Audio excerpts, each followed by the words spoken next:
I didn't read the papers. My daughter said it was a formality, that the house would be our fresh start. I was too deep in grief to question it. But when the realtor saw the deed, she stopped. She pulled up the previous sale. My late husband had bought this house 2 months before he died, in a trust with my name. My daughter knew. I turned to her, but she couldn't meet my eyes. The realtor whispered, "We need to talk. My name is Eleanor Collins.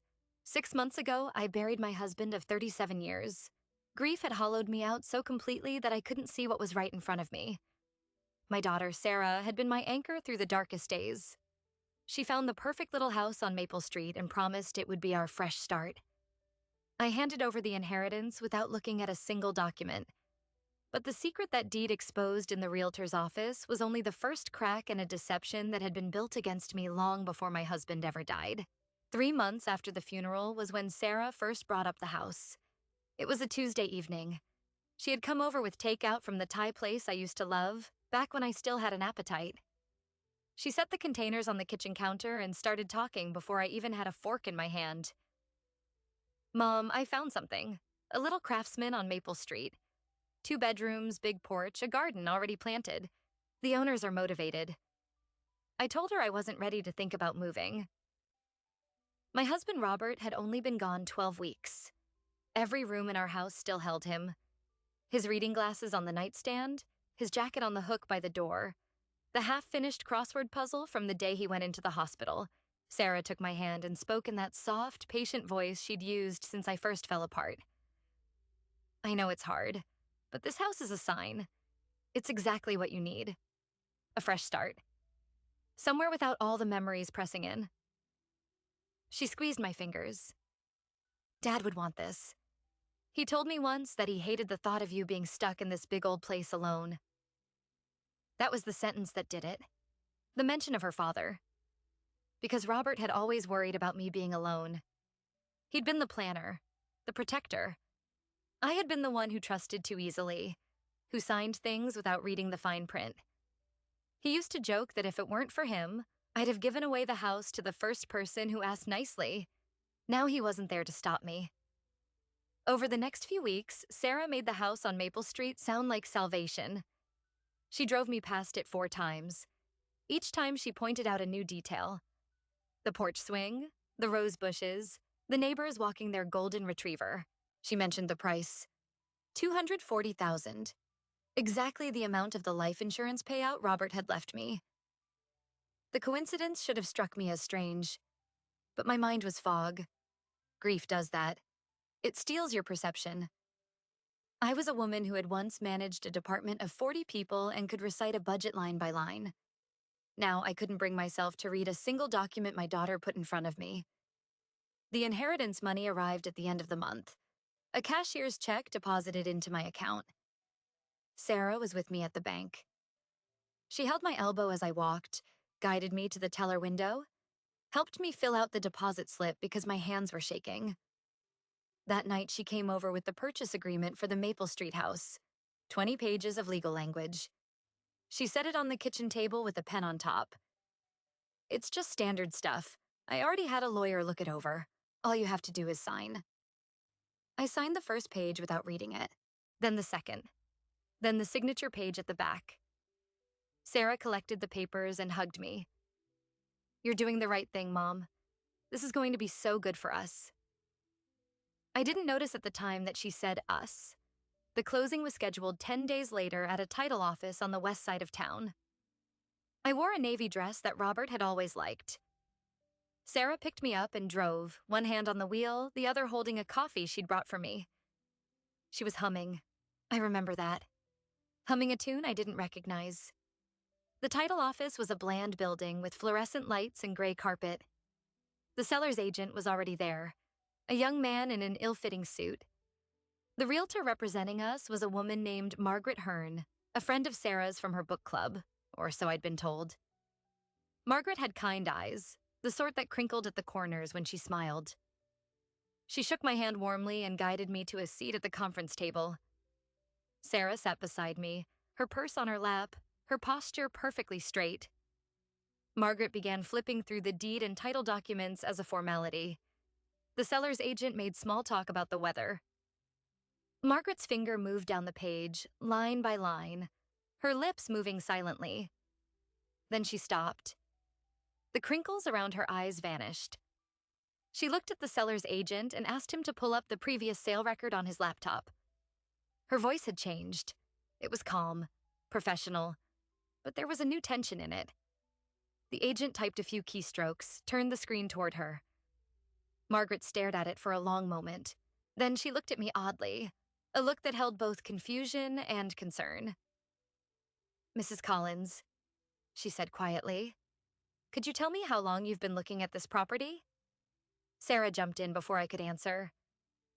"We found it about a month ago. My mother's been very excited to move." Margaret didn't acknowledge her. Her eyes stayed on my face. "Mrs. Collins, are you aware that this house was purchased by Robert Collins, your late husband, on February 12th of this year?" The date landed on me like a physical blow.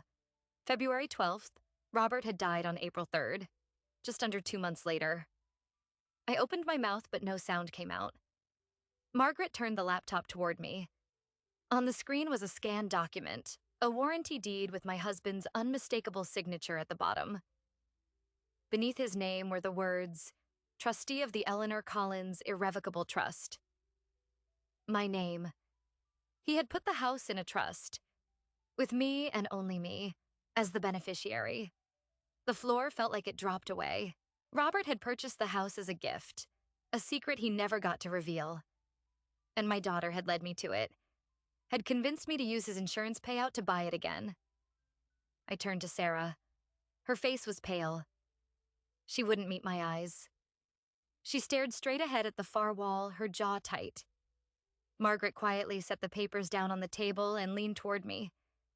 "Mrs. Collins, I think we need to have a private conversation." That was when I knew. The deception hadn't started with the house. It had started much earlier, and my daughter had been at the center of it the whole time. Margaret led me to a small office off the main conference room. The door clicked shut behind us, and the noise of the title office faded to a hum. She gestured to a chair, and I sat down because my legs wouldn't hold me anymore. My hands were trembling in my lap. Margaret didn't sit. She leaned against the edge of the desk, her expression caught between professional composure and genuine alarm. "Mrs. Collins, what I'm about to tell you is going to be difficult, but you need to hear all of it before you walk back out there." I nodded. I couldn't find words yet. The image of my husband's signature on that deed was burned into my mind. Robert had bought a house for me. A secret gift. The kind of thing he used to do on our anniversaries, but never anything this big. This was different. This was him trying to take care of me from beyond the grave. "The trust is irrevocable," Margaret said. "That means the house on Maple Street belongs to you, free and clear, as of the moment your husband signed the papers. The seller your daughter found was not the rightful owner. The house was never on the market." I stared at her. "Then who listed it?" Margaret's jaw tightened. "That's what I needed to check away from your daughter.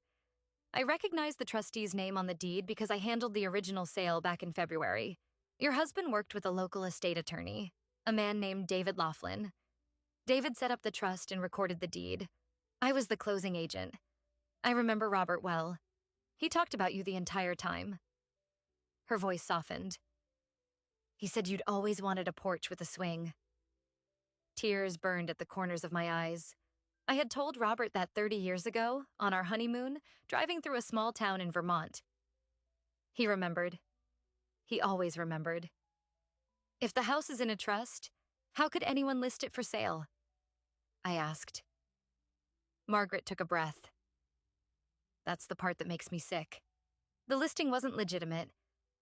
The seller's agent out there, the young man, he's not from this area. I've never seen him before. I called the brokerage listed on the contract. They have no record of this listing. No record of him. The entire transaction is fraudulent." I felt the blood drain from my face. "Sarah. She brought me here. She's the one who found the house." Margaret didn't answer right away. She walked to the door, opened it a crack, and looked out. Then she closed it again. Your daughter is out there right now and she's making phone calls. I wanted you to know what you're walking into before you confront her. I stood up, my legs steadier now that anger was beginning to replace shock. Show me everything. Every document you have. Margaret opened a file folder and spread the papers across her desk. There was the original warranty deed, dated February 12th. Robert's signature, clear and strong. There was the trust document naming me as sole beneficiary, with an attached letter from Robert to me, never delivered. Margaret handed it to me. The envelope was sealed with a small piece of tape. I found this in the file. The attorney said Robert planned to give it to you on your anniversary in June. He didn't make it that far. I opened the envelope with shaking hands. Robert's handwriting. Dear Eleanor, if you're reading this, I'm gone. I wanted to surprise you. This house is paid for. No mortgage, no debt. It's yours forever. Sarah knows about it because she was with me when I signed the papers. I asked her to keep the secret until I could give you the key. Please forgive me for not telling you sooner. I wanted to see your face. Love always, Robert. Sarah knew. She had known since February. She stood beside her father when he bought a house for me, and after he died, she hid that truth, found a fake seller, and orchestrated a scheme to drain my inheritance for a property that was already mine. I hadn't just signed away my financial security. I had been manipulated by the one person I trusted most in the world. Where is she? I asked. Still in the conference room, Margaret said. The young man with her left a minute ago. He slipped out while we were talking. I walked back down the hallway. The conference room door was open. Sarah was standing by the window with her phone pressed to her ear, her back to me. She was speaking in a low, urgent voice. No, the deal fell apart. There's a problem with the deed. I don't know how they found out. Just get the money back to the account before anyone notices. She paused, listening to whoever was on the other end. I don't care about the penalty. Just do it. Now. She ended the call and turned around.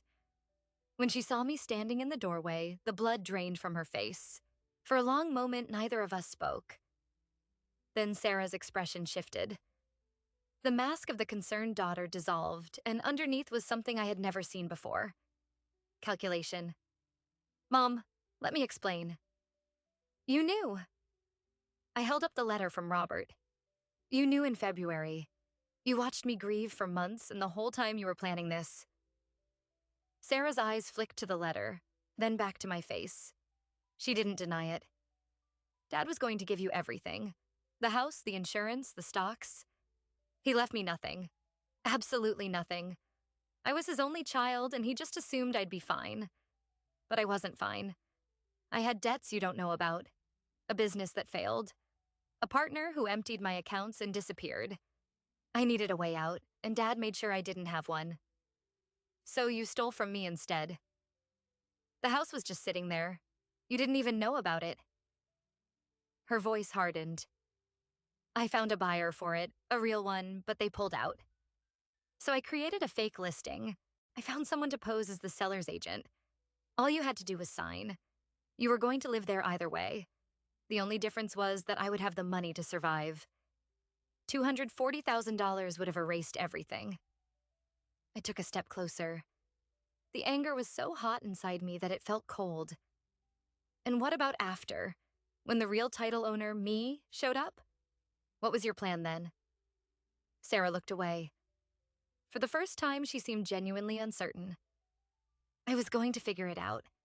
I thought maybe I could convince you it was a paperwork error, or that you were too confused to understand. You've been so fragile since Dad died. She looked back at me and her voice took on an edge.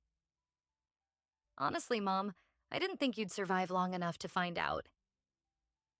The cruelty of that statement hit me like a fist. My own daughter had been banking on my decline. She had seen my grief not as something to comfort, but as something to exploit.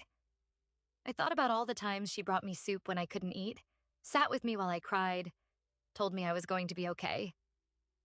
Every gesture of love had been a calculation. She was waiting for me to break completely. And when I didn't break fast enough, she decided to push. Margaret is calling the police. I said quietly. And the attorney who set up the trust? Sarah's eyes went wide. You can't do that. I'm your daughter. Think about what this would do to our family. There is no family, not after this. Sarah grabbed her purse and headed for the door. I didn't block her. I just watched her walk. She paused in the hallway and looked back one last time. Her expression was no longer hard. For just a second, I saw something that looked like fear. Then it was gone. She turned and disappeared through the exit. I went back into the small office where Margaret was waiting. She had already picked up her phone. I'm calling David Laughlin now. He needs to know the trust was targeted. Are you all right? I nodded. I wasn't all right. I was miles from all right. But I was standing and I was thinking clearly for the first time in months. Robert had left me a house, yes. But more than that, he had left me the truth. And now I had to decide what to do with it. David Laughlin's office was in a converted Victorian on Walnut Street, 3 blocks from the courthouse. Margaret had called him from the title office.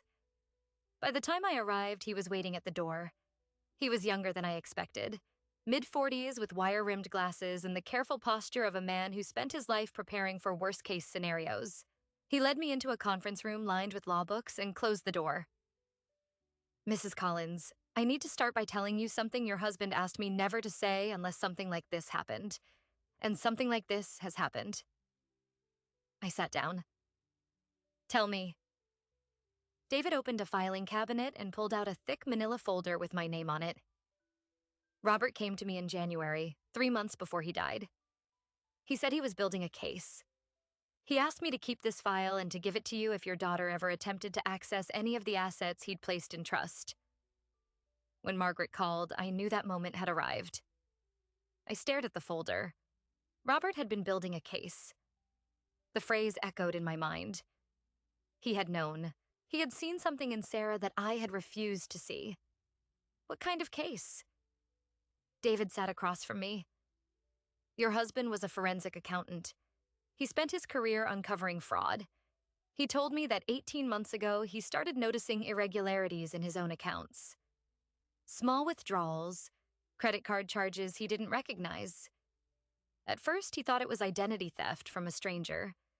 Then he traced the transactions back to Sarah. A weight pressed down on my chest. How long? The first forgery he found was dated September of the year before last. A credit card application in his name sent to a post office box. The spending pattern was consistent. Luxury items, cash advances, payments to a business called Artemis Consulting. That business, Robert discovered, was registered to a man named Kyle Denning. The man in the ill-fitting suit, I said. The fake seller's agent. David nodded. Kyle Denning is Sarah's former business partner, the one she told you emptied her accounts and disappeared. That was a lie. They've been working together for years. Robert gathered bank records, surveillance photos, even recorded a conversation between Sarah and Kyle outside a restaurant where they discussed how to access the insurance payout after he was gone. He was 3 days from filing charges with the district attorney when he collapsed at his desk. Tears spilled down my cheeks.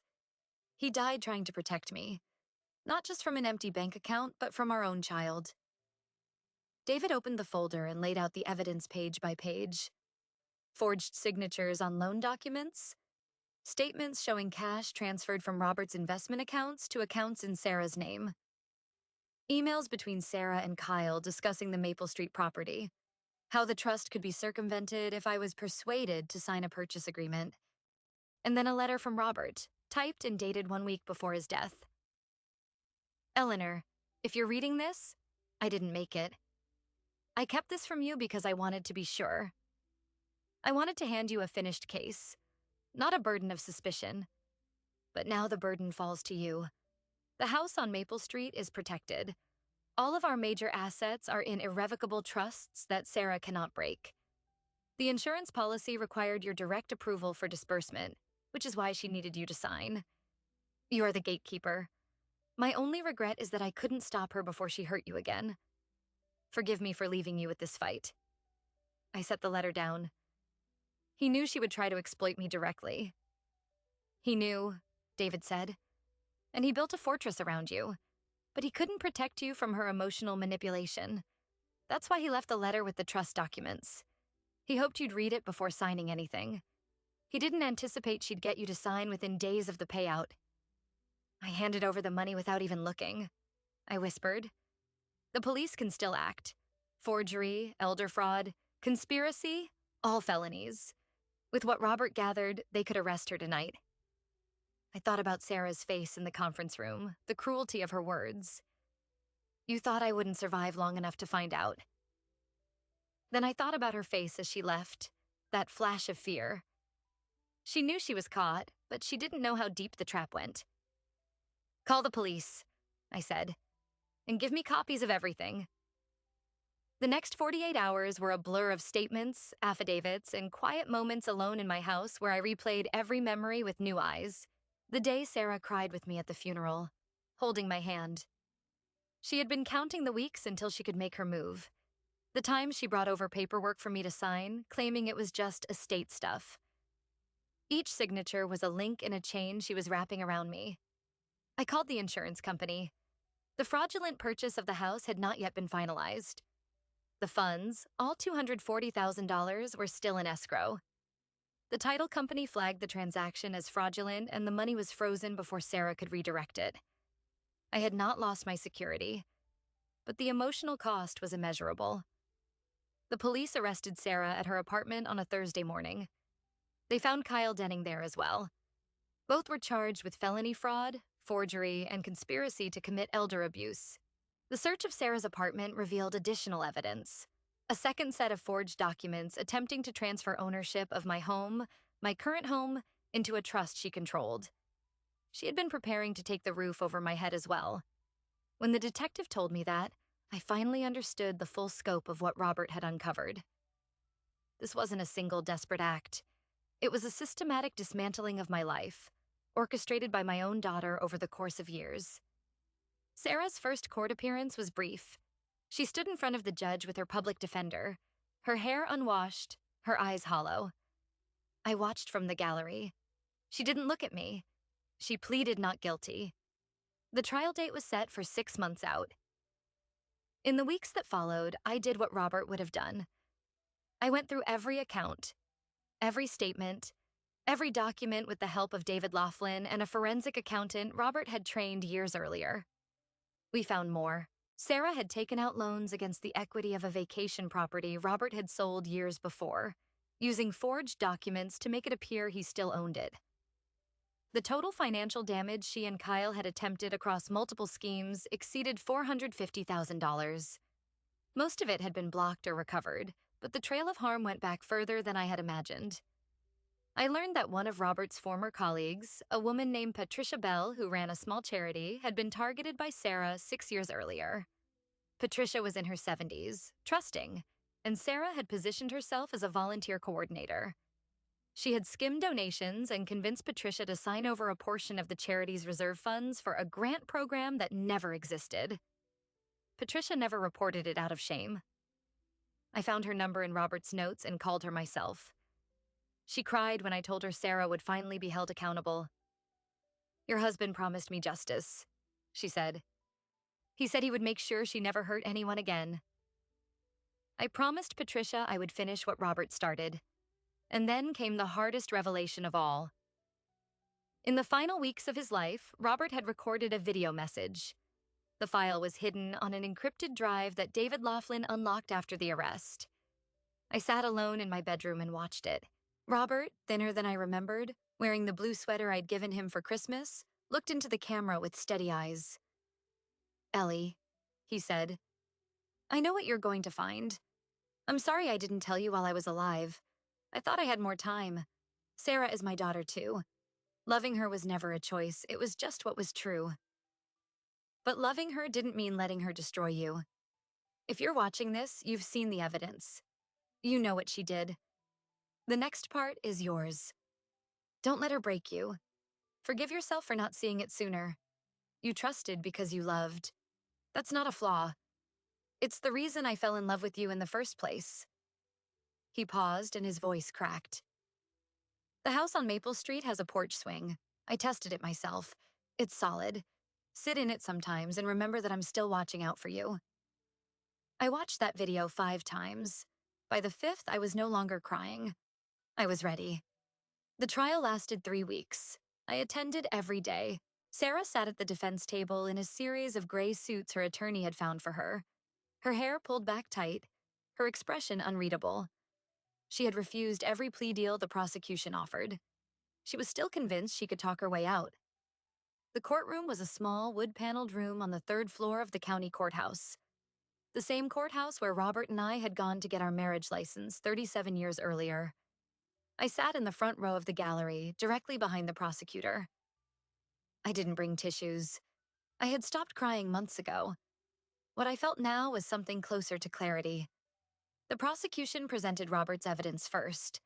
The bank records, the forged signatures, the emails between Sarah and Kyle Denning, the recorded conversation they'd had outside a restaurant on a rainy Tuesday evening. I heard my daughter's voice on that recording, flat and businesslike, discussing how to time my confusion to coincide with the insurance payout. The jury listened with frozen faces. Then came the testimony from Patricia Bell, the woman Sarah had defrauded 6 years earlier. Patricia was fragile, her voice trembling, but she looked directly at Sarah and said, "I trusted you like a daughter. You took everything I had built for the community." Sarah's gaze never wavered from the table in front of her. When it was her turn to testify, she spoke in a measured, controlled tone. She claimed Robert had coerced her into signing documents she didn't understand. She claimed I had been mentally incompetent since his death, and that she was only trying to protect me. She claimed Kyle was the mastermind, and she was a victim too. The prosecutor dismantled each lie with the evidence Robert had gathered. It took the jury 4 hours to return a guilty verdict on all counts: felony fraud, forgery, elder abuse, and conspiracy. The judge sentenced her to 11 years in state prison. Kyle Denning received 9. I stood in the courtroom as the bailiff led Sarah away. She turned back once. Her eyes met mine, and for a moment I saw something that looked almost like regret. Then it was gone. After the sentencing, I drove to Maple Street. The house was still empty, still mine by right of the trust. I hadn't been inside since the day of the failed closing. Margaret, the realtor, had kept an eye on it. She had brought me the keys a week after the arrest. I walked up the porch steps, my hand on the railing Robert must have touched when he first visited. The front door opened with a soft click. Inside, the living room was bare except for a single piece of paper taped to the mantel. A note from the trust attorney, David Laughlin, explaining that Robert had left instructions for the house to be cleaned and maintained until I decided what to do with it. I walked through the rooms slowly. Kitchen, with its white cabinets and a window over the sink that looked out onto the garden. 2 bedrooms, one larger and one smaller, with hardwood floors and wide windows. A bathroom with a clawfoot tub, the kind I'd always wanted but never had. And then the back door, which led to a screened porch and, beyond it, the garden. It was overgrown but alive. Rose bushes, a small magnolia tree, and at the edge of the garden, a wooden bench with a brass plaque. I walked out to it and read the inscription, "For Eleanor, who never stopped believing in fresh starts, R." He had ordered a bench. He had installed a bench in a garden he knew I would someday stand in. I sat down and let the sun warm my face. A week later, I decided to move in. The house where I had lived with Robert held too many ghosts. It was the place where I had been deceived, where my daughter had brought papers for me to sign, where every room held a memory of both my husband and my grief. I needed a place where the memories were only of him. I hired movers for the big things, but brought the small, precious items myself. His reading glasses, his blue sweater, the journal he had kept during the last year of his life, which I had not yet been able to open. The day I finally sat down at the kitchen table in the Maple Street house with a cup of coffee and Robert's journal in front of me, I felt something shift. I opened it to the first page, his handwriting. "My dearest Eleanor, if you're reading this, you know what I was doing. I kept this journal not as a record of my days, but as a record of my thoughts for you. You'll find my fears, my hopes, and my instructions for the life I want you to live after I'm gone. Start at the back." I flipped to the back of the journal. Tucked into the binding was a small envelope. Inside was a key and a note. Safe deposit box 312 at First Community Bank. You are the signer. Go alone. I hadn't known about any safe deposit box. Robert had covered every angle. I went to the bank the next morning. The teller who led me to the vault was an older woman who had known Robert from his years as a customer. She smiled softly as she handed me the box. Inside were 3 items. The first was a letter, dated the week Robert died. He had written it after he knew the end was close. Eleanor, you have been the best thing in my life. I've loved you since the moment I saw you at that diner in Tallahassee. You were reading a book and had a pencil tucked behind your ear, and you argued with the waitress about the price of coffee in a way that made half the restaurant laugh. I knew then I would marry you. This box is my last gift. The second item is a deed to a small cabin in the mountains.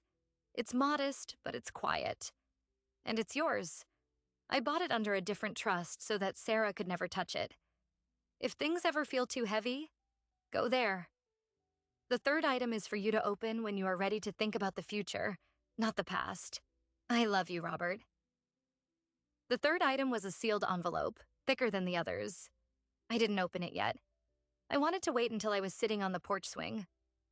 So I drove back to Maple Street, took a blanket outside, and sat on the swing. I opened the envelope. Inside were stock certificates, Apple, Microsoft, a small company called Cisco that Robert had invested in when nobody knew its name. A note. I started buying stocks for you in 1987, the year we got married. Every year I bought a little more. I never told you because I wanted you to find out someday, when you needed it most. The current value as of my last check was $980,000. It belongs to you. No strings, no debts. Live well, travel, spoil yourself. You've earned it. All my love, Robert. I held the certificates and laughed and cried at the same time. He had been protecting me not just from our daughter, but from ever having to worry about money again. In the months that followed, I settled into the house. I learned to cook for one. I planted tomatoes in the garden. I invited Margaret over for tea and we became friends. I called Patricia Bell and we started a weekly phone call that became a lifeline for both of us. I took a trip to that cabin in the mountains. I sat on the porch and looked at the stars and talked to Robert out loud, like he was sitting next to me. The investments he left me were secure, managed now by a financial advisor David Laughlin recommended. I had more than enough to live on comfortably, to help Patricia rebuild her charity, to donate to elder fraud prevention groups, and to travel. But the most surprising thing was what I found in the garden the following spring. While planting a new hedge along the back fence, my shovel hit something hard. I dug it up. It was a metal box, rusted at the edges, buried deep. Inside was a photograph of Robert and me on our wedding day, a small folded note that said, "This is where I first kneeled to propose, in a garden just like this. I never told you because I wanted to be dramatic someday. I love you."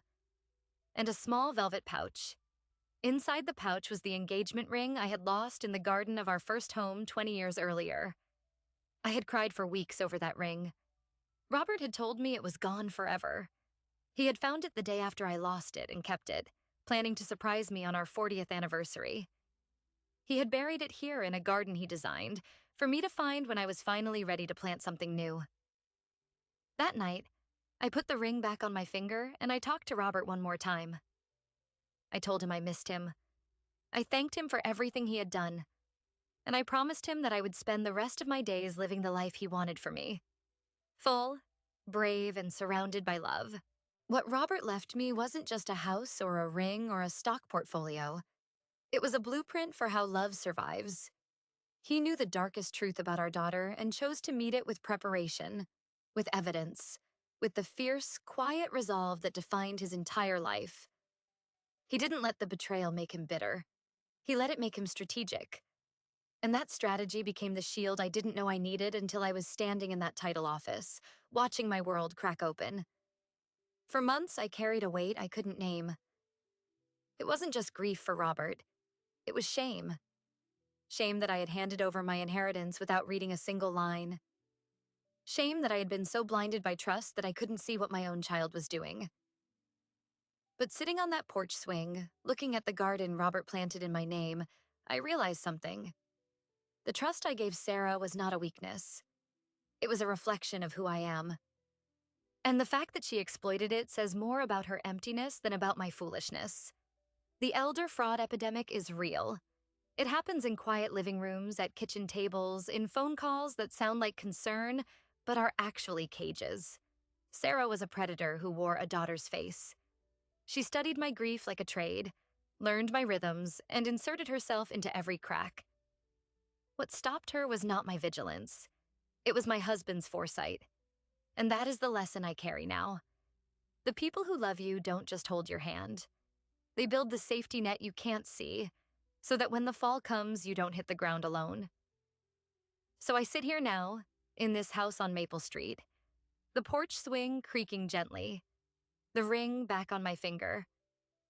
I've forgiven Robert for not telling me while he was alive. He was trying to spare me a battle he thought he could win. I've forgiven myself for my blindness. And I've even, in the quietest hours, begun to forgive Sarah. Not because she deserves it, but because carrying the anger would be another prison she built for me. The question I leave you with is this.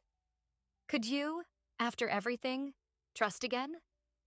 Not blindly, not foolishly, but with the open-hearted courage that lets love in even after love has been weaponized against you? I'm learning that answer every day. I'm learning it in the soil of this garden, in the phone calls with Patricia, in the small kindnesses of strangers who don't know my story. Robert showed me that protection and love can exist together. So can trust and wisdom. If this story touched you, if you've ever been deceived by someone you loved, share your experience in the comments below. You are not alone. And if you want to hear more true stories of resilience, betrayal, and the unexpected ways love endures, subscribe to this channel and hit the bell. Thank you for walking this path with me.